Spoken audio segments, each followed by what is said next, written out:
Boa tarde a todos. Eu vou economizar aqui nos cumprimentos para usar os minutos na palestra. Então, sintam-se todos abraçados. Eu queria aqui comentar sobre uma coincidência. Não é? Essa palestra que eu vou fazer, ela acontece exatamente no dia em que ela foi apresentada, você estava presente, no final da administração do senhor Márcio Lacerda na prefeitura, né, no último ano. Então, hoje que eu estava montando, eu falei, está fazendo exatamente 6 anos, né, dessa palestra. Bom, o Plano Estratégico 2030, ele aconteceu pela Prefeitura Municipal de Belo Horizonte, mas eu fiquei aqui, até conversei com o Elvis a respeito, eu não tinha, assim, falei, como é que eu fico, né? Hoje eu estou no governo estadual, trabalhei no municipal, sim, fui coordenadora da elaboração do plano, mas eu não tenho o direito, né, da palestra, ela pertence ao município. Mas, de todo modo, né, vamos entender isso aqui, menos como uma descrição da política de Belo Horizonte, até porque o projeto, ao que me consta, não tenho certeza, eu não estou longe da Prefeitura Municipal, ele foi, de certa maneira, descontinuizado, mas, de todo modo, eu queria colaborar com essa apresentação, que é praticamente a mesma, que correu lá em 2016, para a gente trabalhar no tema, né? Planejamento estratégico. Eu acho que é assim que a gente deve ver, e menos em relação a números, etc. Não é por aí que nós vamos, né? Bom, então vamos lá. A programação de um plano estratégico já estava, né, prevista no plano de governo, né, que dizia que uma dos compromissos, um dos objetivos, era a elaborar um plano estratégico de desenvolvimento de Belo Horizonte, com horizonte mínimo de 30 anos, né, em consonância com o Plano Integrado de Desenvolvimento Metropolitano. Aí já começa um probleminha, né? O Plano Integrado de Desenvolvimento Metropolitano aconteceu uma série de fatores, que ele atrasou, etc., etc., mas então foi. E faz muita falta, não é? O fato de o Plano de Desenvolvimento Integrado Belo Horizonte, mas, além de ser a capital de Minas, né? O núcleo da região metropolitana, então é fundamental a existência disso. Mas esse é um ponto importante para que nós tivéssemos uma boa coisa. Mas nessa época, então, não é? Só para a gente apresentar o cenário lá de 2016, já se tinha algumas coisas trabalhadas, né? Como, por exemplo, a visão de futuro, né? Que já se tinha, o foco era, né? A meta de futuro era uma cidade de oportunidades, sustentável e com qualidade de vida. Já tinham objetivos estratégicos fixados, já tinham estratégias de desenvolvimento fixada, já tinha um plano de médio prazo, que era o chamado BH, Metas e Resultados, isso é fundamental, é o tácito, né, de um planejamento, a parte tácita de um planejamento, e as áreas de resultado que interessavam. Mas a ideia, né, é que em 2015 se fez necessário, aliás, como já previsto, fazer uma revisão do que já tinha feito no início da administração. Por uma série de razões, né? Desculpa. Primeiro, né, chamando algumas razões importantes. 2015 era exatamente o ano de referência para aferir metas que haviam sido fixadas anteriormente. Naquele momento, fazia-se o lançamento pelo PNUD dos ODS, né? Era fundamental que o planejamento da cidade, era e é fundamental para que o planejamento das cidades façam sobre esta ótica, né? Alguns projetos já estavam concluídos ou em fase avançada de implantação ou parados, né? Esse também era um ponto interessante. Mudança na conjuntura econômica, que acontecia ali em 2015, como foi até comentado antes, né? Os cenários econômicos mudavam tudo, né? Tanto na economia mundial como brasileira e, por consequência, em Belo Horizonte. Mudanças demográficas absolutamente importantíssimas, não é? Quer dizer, a nossa população em Belo Horizonte, como no país hoje, a juventude, os filhos dos anos 70, não é? Os filhos dos anos 70, que é isso? Dos anos 90 e 2000, e os idosos. Eu, por exemplo, né? Enfim, e vários outros, né? Pela uma série de questões, né? Aumento da longevidade e tal. Então, é um mundo, é uma cidade muito diferente, não é, do que era antes. Um ponto aqui muito positivo, né? O protagonismo das administrações locais. Isso cada vez mais se fortalece. Muito diferente das décadas passadas. Mais uma coisa, né? O conceito de internacionalização, com uma série de novidades aparecendo, né? Como o turismo já, a cultura, a visibilidade que se apareceu e tal. A cultura, lazer, turismo e expansão, não é? Inclusive já trabalhando no conceito de negócios, não é? Turismo e cultura além de uma questão, né, de vivência e tal, é negócio, gera renda, gera impostos, né? É importante considerar isso, né? E mais uma série de coisas. O plano, ele tem, então, a mensagem do prefeito, a construção do futuro desejado, um diagnóstico da região, cenários de longo prazo, a visão de futuro, desafios e metas, áreas de resultado e um monte de anexos. Isso aqui só para dar uma apresentação. Bom, todo mundo conhece, né, as figurinhas relativas a como trabalhar o financiamento, né? Então, vamos lá. Primeiro, a pergunta é, onde estamos? Não é? Entender a situação que se vive, os principais indicadores, os problemas, as dores, as virtudes e as oportunidades, né? 2, aonde queremos chegar? É a visão de futuro, né? Simples, tá? Como é que a gente faz para chegar lá, tá? Então, aqui a gente traça os grandes caminhos, né? Traça as trilhas principais de trabalhar. E por onde começar? Os planos de médio e curto prazo, tá? Os programas efetivos de ação. Bom, até aqui, ó, tá? É uma delícia. Tá? Ótimo de fazer, a gente se diverte para danar. Lembra do nosso encontro lá na Fundação Dom Cabral, né, Leonardo? Foi um trabalho maravilhoso. Até aqui é ótimo, tá? As discussões são bonitas, a gente empolga, fica tudo muito bem. Aqui que a coisa começa a complicar, tá? E complicar, e aqui também que eu diria, desculpa a expressão, mas aqui que mora o perigo. Tá? Por quê? Porque nós vamos passar do sonho para o trabalho, efetivamente, tá? Do sonho para a coisa mais prática, tá? Porque não é possível, nesta dimensão, trabalhar com população de rua. Aqui você tem uma intenção. Agora, o que eu vou fazer? Como? Como é que eu começo? Tá? Aí vai para a turma, não é? Que sabe, que tem técnicas, que tem metodologias, que tem trabalho a demonstrar para traçar esse rumo. Então, aqui eu já respondo algo que todo mundo me pergunta numa palestra dessa. O que a gente pode fazer para que o plano não fique nas gavetas? Aí eu sinto muito, né?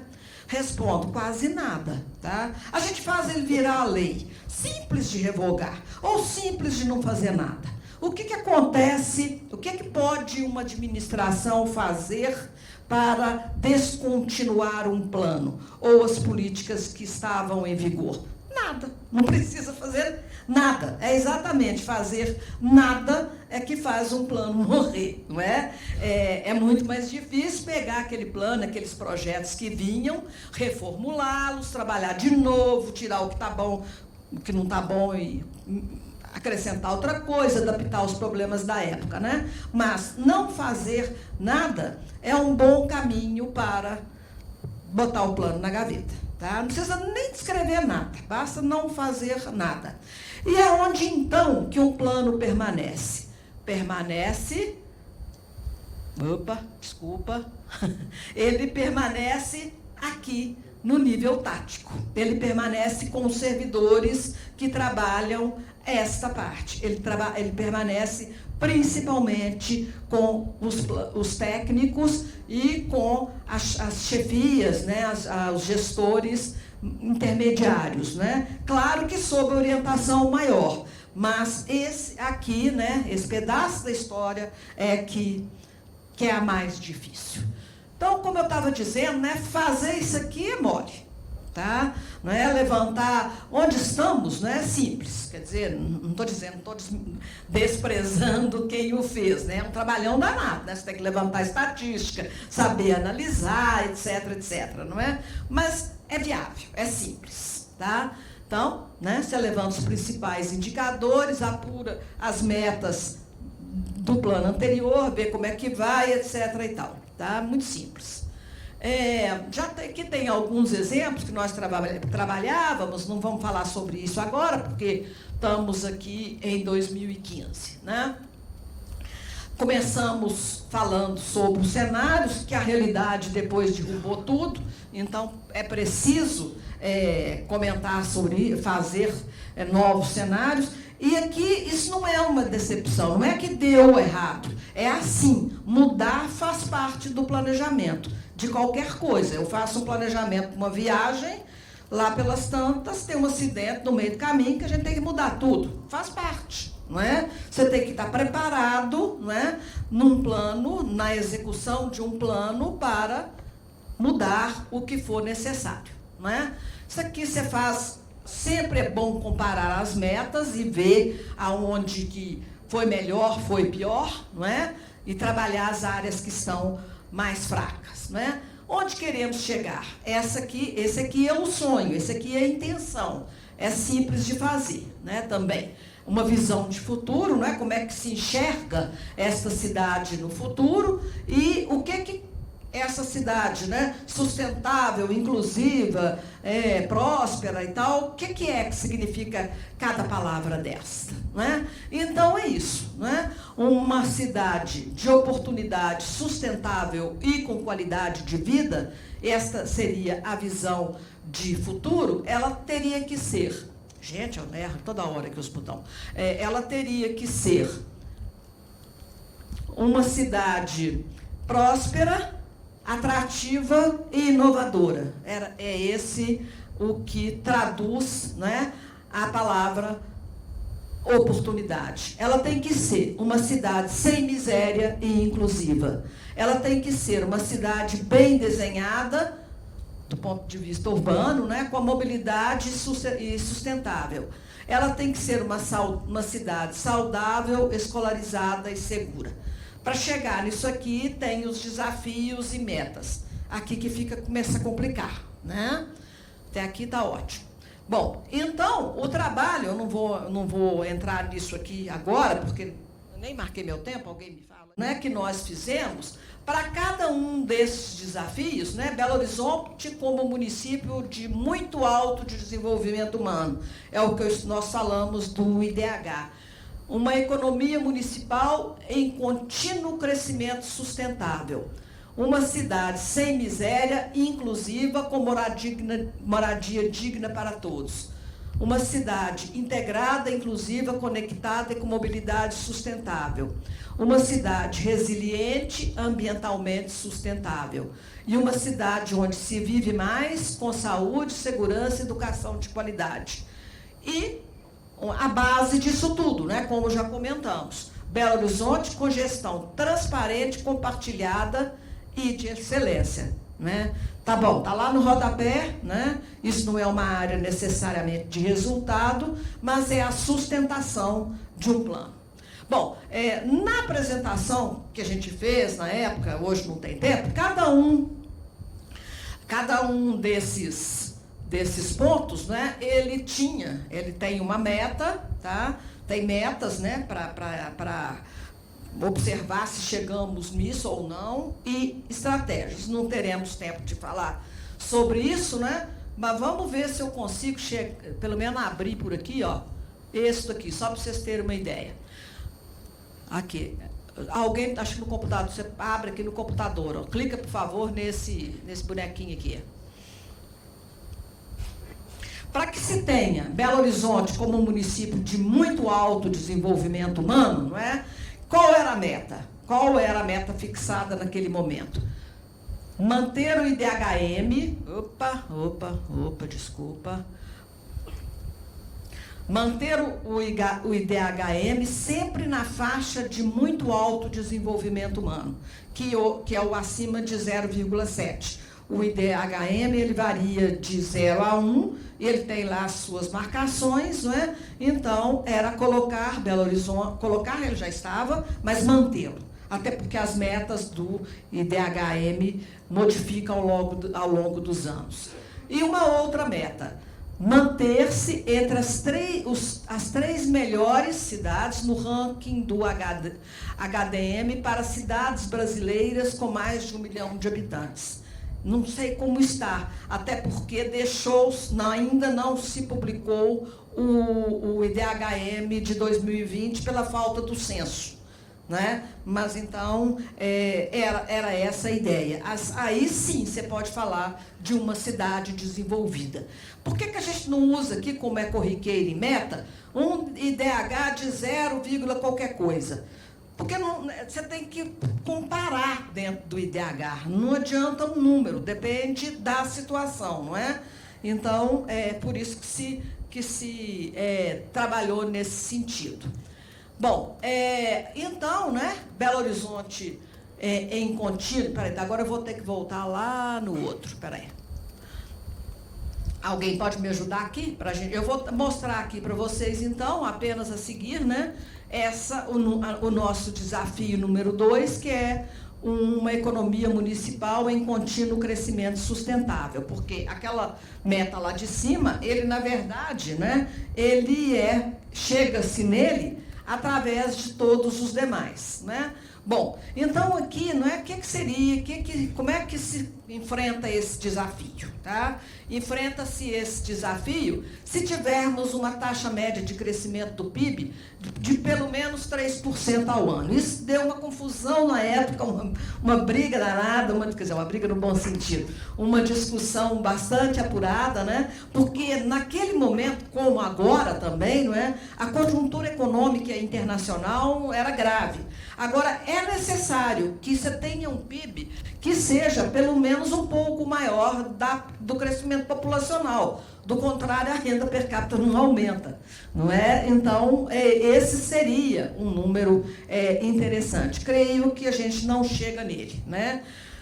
Manter... Meu Deus. Próxima vez eu vou fazer certo. Manter... Cadê? Manter uma taxa média de desocupação da população economicamente ativa abaixo de 5%. Né? Isso aí tem uma série de políticas que trabalham nisso. Fala-se da renda domiciliar média per capita, colocando a Belo Horizonte entre as 3 melhores cidades brasileiras. Ou seja, se o Brasil melhorar, a gente tem que melhorar também. Não é? Se várias cidades melhorarem, Belo Horizonte terá que melhorar também. E por aí nós trabalhamos, né, em várias dimensões. Ampliar em pelo menos 60% as atividades artísticas e culturais apoiadas ou realizadas pela prefeitura. E segue-se muito, né? Erradicar e manter erradicada a extrema pobreza. Agora nós já voltamos com esse conceito, né, que precisa ser, na verdade, retomar isso, né, porque já entramos na extrema pobreza. Reduzir a pobreza, conforme cálculos que tem, né, no máximo, que seja no máximo de 1,9%, né, da população. E, bom, eu acho que eu não vou ter tempo de apresentar tudo. Posso seguir? Posso, né? Erradicar e manter erradicado o trabalho infantil. Agora, eu gostaria que você voltasse lá para o início, novamente.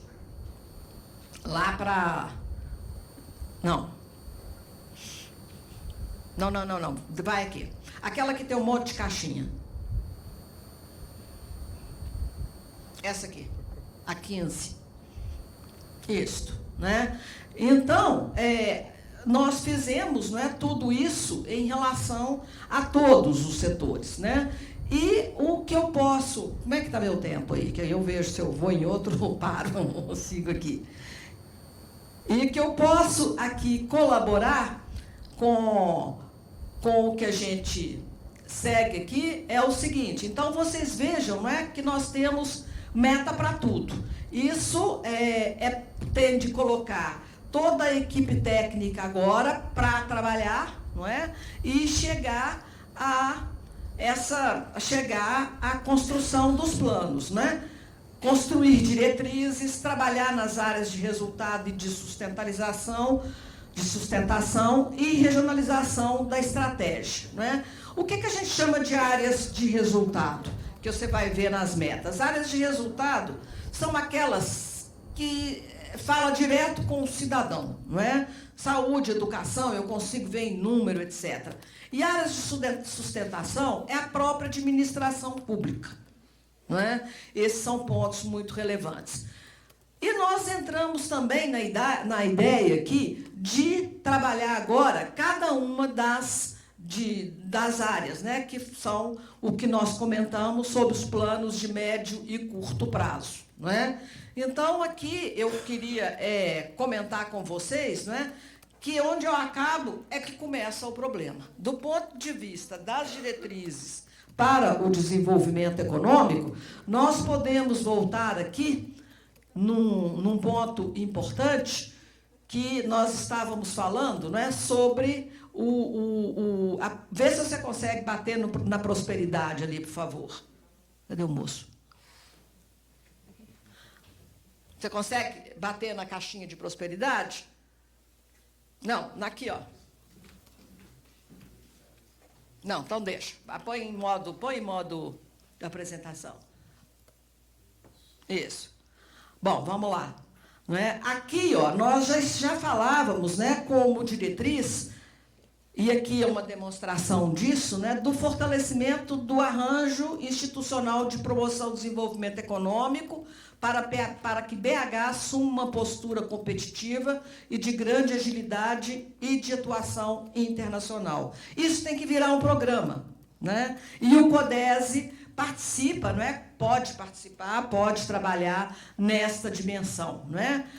Esse aqui, identificar e divulgar oportunidades de investimento em Belo Horizonte e na região metropolitana, daquilo que se apresenta de projetos federais e, inclusive, de agências multilaterais. Interagir e protagonizar ações para o desenvolvimento da região metropolitana. Isso é fundamental para Belo Horizonte. Uma região metropolitana rica, a cidade de Belo Horizonte usa disso. E esse é um ponto que eu creio que ainda não está bem evoluído na nossa administração, não é? A interação aqui é fundamental, não é? Esse ponto aqui eu acho muito interessante e a gente já avançou, não é? Posicionar Belo Horizonte nacionalmente com um polo supridor de recursos humanos de alta qualificação, bem como de serviços especializadas em áreas diversas, como consultorias, escola de negócios, serviços industriais e medicina especializada. Não é? Nós não temos espaço aqui em Belo Horizonte para falar que vamos ter grandes indústrias. Não é? O nosso trabalho, o nosso foco de desenvolvimento pode ser nisso aqui. Não é? E até já avançamos mesmo. Avançar na internacionalização, né, como nós já trabalhamos nisso, chegando inclusive à questão da cultura. Sim, não tem nenhuma contradição, nenhum conflito entre cultura local e cultura mundial. Não tem nada disso, não é? Sempre se quer as duas coisas. Os valores típicos podem fazer parte de uma cultura cosmopolita. Não tem problema não é? Não tem briga nessa história, não é? Aprofundar a cooperação internacional, não é? Pegando temas de relevância no mundo, onde Belo Horizonte tem se posicionado com vantagem, como já falou aqui, a própria sustentabilidade, a inclusão social. Nós comentamos, temos muito bons exemplos, né, sobre isso. E programas aqui do voluntariado, né, que ela vai indo de uma forma que eu fico muito feliz de ver. Quer dizer, essas duas coisas aqui podem se trabalhar juntos sem nenhum problema. Bom, daqui nós saímos, né, para uma nova situação de que Belo Horizonte também está vocacionada, que são as inovações, atividades intensivas em conhecimento, startups e empresas de alto impacto. Bom, como vocês estão vendo, né, bom fazer isso aqui, é uma delícia. Você senta, pensa, sai ideia, discute, etc. e tal, escreve uma frase de impacto. E agora, né, quer dizer, como é que vai ser o programa disso aqui? Não é? Isso tem andado, sim, mas esse é o foco, não é? E não deixar ele cair, né? Ele tem que virar um programa importante do ponto de vista de uma política operacional da prefeitura, não é? Programas ligados também ao empreendedorismo e inovação de alto impacto, não é? Oportunizados por uma série de instituições que existem e que podem atuar nisso. Então, é isso que eu queria comentar com vocês, né? A economia criativa é algo também, né, que Belo Horizonte é vocacionada, tem condições, tem oportunidades.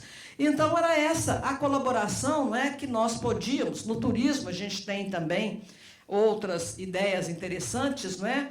A atração de feiras e eventos relacionados aos setores intensivos em conhecimento, de alta tecnologia. Isso é fundamental, não é? E, passada a pandemia, né, já está na hora de começar a voltar, não é? Nos centros de convenção de grande porte, que, na verdade, pode sair de Belo Horizonte e pegar as cidades mais próximas, como São Paulo faz, não é? E, do ponto de vista até de marketing, né, entrar aqui na competitividade deste destino turístico. Então, nós seguimos no trabalho, né? Nós temos hoje um problema brutal, não é? Que é a oferta de curso profissionalizante para a economia do conhecimento, não é? Hoje é aquela história, uma taxa de desemprego imensa e uma oferta de vagas não preenchidas. Este é o ponto, esse é o problema que se tem hoje.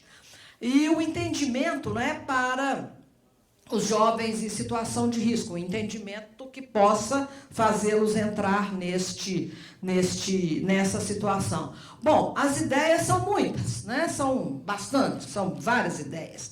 E o que eu queria, né, comentar, aí vai, pequenas e médias empresas, vários pontos, né? E o que eu queria, assim, finalizando, é voltar àquele argumento que eu estou tentando aqui mostrar a vocês, né? O problema não está em construir um plano estratégico. O problema começa naqueles dois quadrinhos, né? Como fazer e por onde começar. E a mobilização aqui dos servidores públicos de Belo Horizonte, com mais agências diversas, organizações de vários tipos, né, que possam fazer estas diretrizes, né, virarem programas ou ações específicas. Do contrário, aí sim o plano fica lá enfeitando a estante, né? E a discussão é essa. Não adianta fazer projeto de lei, tá? Isso não é o caso. Adianta coisas como o CODESE, né, que pode discutir sobre cada uma dessas ideias e vê-las no sentido de serem ou não viáveis agora, né, que o mundo mudou, e da forma operacional a elas, né? Do contrário, não adianta chorar se não põe para funcionar, né? Depois eu queria comentar com você, Teodomiro, sobre a experiência antiga que se tinha do COINDE, não sei se você se lembra, que era o Conselho de Industrialização. Quer dizer, era fantástico isso no Estado. Não se falava de transparência ainda, lá nos anos 90, mas nós tínhamos um conselho onde todos os projetos que receberiam financiamento de fundos estaduais eram aprovados num conselho do qual participava representante do poder público, lógico, incluindo meio ambiente, fazenda, etc., às entidades de classe e reunião aberta inclusive, à imprensa. E estavam lá, inclusive, os empresários cujos projetos estavam sendo submetidos à aprovação ou não. Ou seja, um empresário via a aprovação do projeto dele e dos outros, né? Então, era uma experiência que foi, assim, de grande valia naquele tempo, né? Talvez, assim, combinar a ideia do CODES lá, Maringá, é um caso emblemático, né? Com essa experiência que nós tivemos aqui. É uma sugestão. Tá? Muito obrigada.